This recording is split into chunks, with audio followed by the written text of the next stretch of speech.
একদিন ছোট্ট সোনালী নামের একটি মেয়ে ছিল। তার একজোড়া উজ্জ্বল চোখ আর মিষ্টি হাসি ছিল।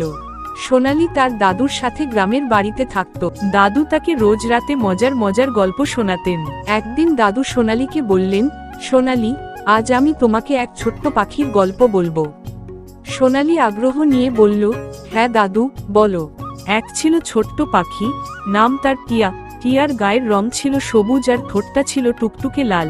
টিয়া একটি বড় গাছের ডালে বাসা বানিয়ে থাকত। একদিন টিয়া খাবারের খোঁজে উড়তে উড়তে অনেক দূরে চলে গেল। হঠাৎ আকাশে মেঘ করল আর খুব বৃষ্টি শুরু হলো। টিয়া ভয় পেয়ে গেল। সে ভাবছিল, এখন সে কোথায় যাবে? তার তো কোনো আশ্রয় নেই। বৃষ্টিতে ভিজে টিয়ার ডানা ভারী হয়ে গেল। সে আর উঠতে পারছিল না। ক্লান্ত হয়ে সে একটি গাছের নিচে বসে পড়ল। ঠিক তখনই সোনালী তার দাদুর সাথে সেই পথে যাচ্ছিল।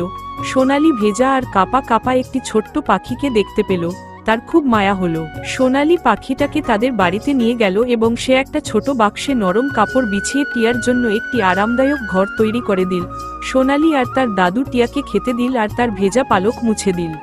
কয়েকদিন পর টিয়া সুস্থ হয়ে উঠল। সে আবার আগের মতো মিষ্টি সুরে গান গাইতে শুরু করল। সোনালী রোজ টিয়ার সাথে খেলত আর তাকে আদর করত। কিছুদিন পর টিয়া হঠাৎ জানালা দিয়ে উড়ে নিজের ঘরে ফিরে গেল। সোনালীর খুব মন খারাপ হলো। আর কয়েকদিন পর পাখিটি আবার সোনালীর সাথে দেখা করতে চলে এল। সোনালী তখন খুব খুশি হলো। এরপর থেকে পাখিটি মাঝে মাঝে সোনালীদের বাড়িতে আসতো। তো বন্ধুরা, এই গল্প থেকে আমরা শিখলাম যে আমাদের সবার প্রতি সহানুভূতিশীল হওয়া উচিত এবং বিপদে পড়া প্রাণীদের সাহায্য করা উচিত।